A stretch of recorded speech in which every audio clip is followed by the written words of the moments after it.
in which I get started on this venture. I left New York in May. I had a penknife, a ball of cord, an axe, and $40 which I had saved from selling magazine subscriptions. I also had some flint and steel which I bought on a Chinese store in the city. The man in the store had showed me how to use it. He had also given me a little purse to put it in and some tinder to catch the sparks. He had told me that if I had run out of tinder, I could burn cloth and use the charred ashes. I thanked him and said, "This is the kind of thing I am not going to forget." On the train north to the Catskills, I unwrapped my flint and steel and practiced hitting them together to make sparks. On the wrapping paper, I made these notes. A hard brisk strike is best. Remember to hold the steel in the left hand and the flint in the right, and hit the steel with the flint. The trouble is the sparks go every which way. And that was the trouble. I did not get a fire going that night, and as I mentioned, this was a scary experience. I hitched rides into the Catskill Mountains. At about 4 o'clock, a truck driver and I passed through a beautiful dark hemlock forest, and I said to him, "This is as far as I am going." He looked all around and said, "You live here?" "No," I said, "but I'm running away from home, and this is just the kind of forest I've always dreamed I would run to.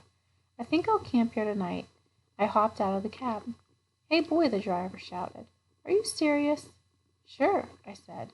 "Well, now, ain't that something? You know, when I was your age, I did the same thing. Only thing was, I was a farm boy and ran to the city, and you're a city boy running to the woods." "I was scared of the city. Do you think you'll be scared of the woods?" "Heck, no," I shouted loudly. As I marched into the cool, shadowy woods, I heard the driver call to me. "I'll be back in the morning if you want to ride home." He laughed. Everybody laughed at me, even Dad. I told Dad that I was going to run away to Great-Grandfather Gribley's land. He had roared with laughter and told me that about the time he had run away from home, he got on a boat headed for Singapore, but when the whistle blew for departure, he was down the gangplank and home in bed before anyone knew he was gone. Then he told me, "Sure, go try it. Every boy should try it." I must have walked a mile into the woods until I found a stream. It was a clear, athletic stream that rushed and ran and jumped and splashed. Ferns grew along its bank, and its rocks were upholstered with moss. Sat down, smelled the piney air, and took out my penknife, cut off a green twig, and began to whittle.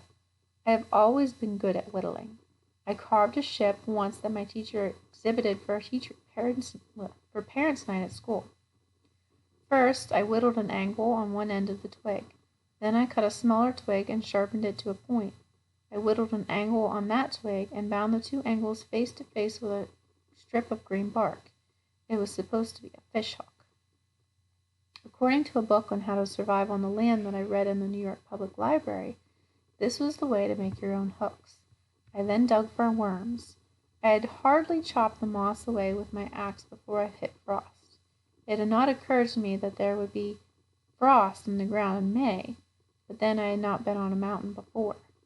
This did worry me, because I was depending on fish to keep me alive until I got to my great-grandfather's mountain, where I was going to make traps and catch game.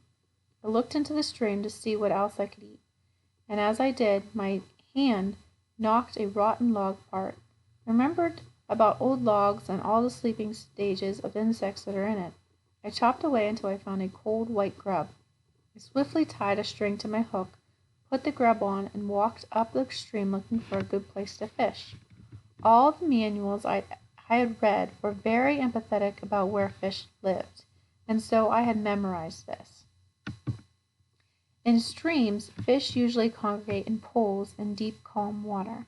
The heads of riffles, small rapids, the tail of a pool, eddies below rocks or logs, deep undercut banks, and the shade of overhanging bushes are very likely places to fish. This stream did not seem to have any calm water, and I must have walked 1,000 miles before I found a pool by a deep undercut bank in the shade of overhanging bushes. Actually, it wasn't that far, it just seemed that way because as I was looking and finding nothing, I was sure I was going to starve to death. I squatted on this bank and dropped in my line. I did so want to catch a fish. One fish would set me upon my way, because I read how much you can learn from one fish. By examining the contents of its stomach, you can find what the other fish are eating, or you can use the internal organs as bait. The grubs went down to the bottom of the stream, swirled around and hung still. Suddenly, the string came to life and rode back and forth and around in a circle. I pulled with a powerful jerk. The hook came apart, and whatever I had went circling back to its bed. Well, that almost made me cry. My bait was gone, my hook was broken, and I was getting cold, frightened, and mad. I whittled another hook, but this time I cheated and used string to wind it together instead of bark. I walked back to the log and luckily found another grub. I hurried to the pole, and I flipped a trout out of the water before I knew I had a bite. The fish flopped, and I threw my whole body over it. I could not bear to think of it flopping itself back into the stream. I cleaned it like I had seen the man at the fish market do, examined its stomach, and found it empty. This horrified me. What I didn't know was that an empty stomach means the fish are hungry and will eat about anything. However, I thought at the time that I was a goner.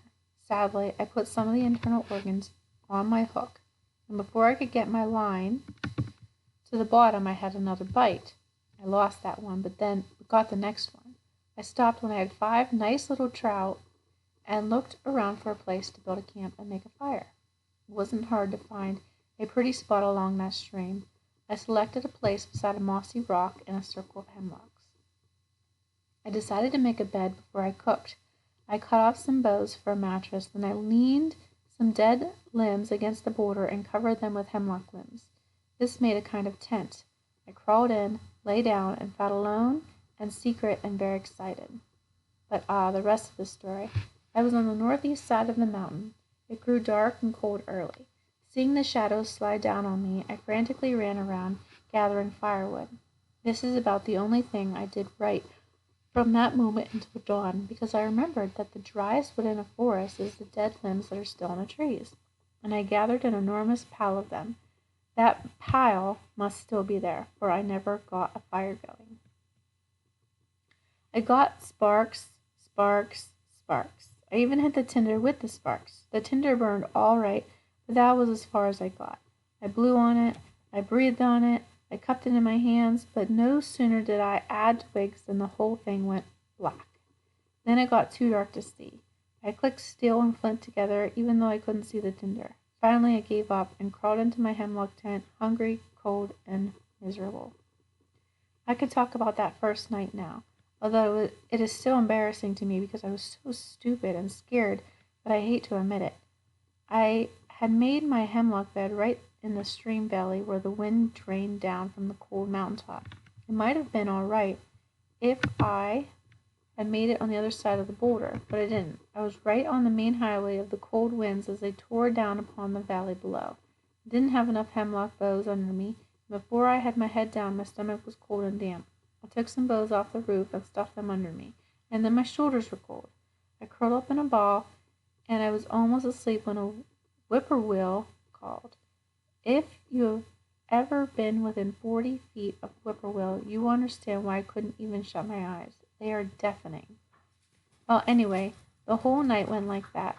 I don't think I slept 15 minutes, and I was so scared and tired that my throat was dry. I wanted a drink, but didn't dare to go near the stream for fear of making a misstep and falling in and getting wet. So I sat tight and shivered and shook, and now I'm able to say I cried a little tiny bit. Fortunately, the sun was a wonderfully glorious habit of rising every morning. When the sky lighted, when the birds awoke, I knew I would never again see anything so splendid as the round red sun coming up over the earth. I was immediately cheered and set out directly from the highway. Somehow, I thought that if I was a little nearer the road, everything would be all right. I climbed a hill and stopped. There was a house warm and cozy, with smoke coming out of the chimney and lights in the windows, and only 100 feet from my torture camp. Without considering my parade, I ran down the hill and banged on the door. A nice old man answered. I told him everything in one long sentence and then said, "And so, can I cook my fish here? Because I haven't eaten in years." He chuckled, stroked his whiskery face, and took the fish. He had them cooking in a pan before I knew what his name was. When I asked him, he said Bill something, but I never heard his last name because I fell asleep in his rocking chair that was pulled up beside his big, hot, glorious wood stove in the kitchen. I ate the fish some hours later, also some bread, jelly, oatmeal, and cream. Then he said to me, Sam Gribley, if you are going to run off and live in the woods, you better learn how to make a fire. Come with me. We spent the afternoon practicing. I penciled those notes on the back of a scrap of paper so I wouldn't forget. When the tinder glows, keep blowing and add fine, dry needles one by one and keep blowing, steadily, lightly, and evenly. Add 1-inch dry twigs to the needles and then give her a good big handful of small dry stuff. Keep blowing.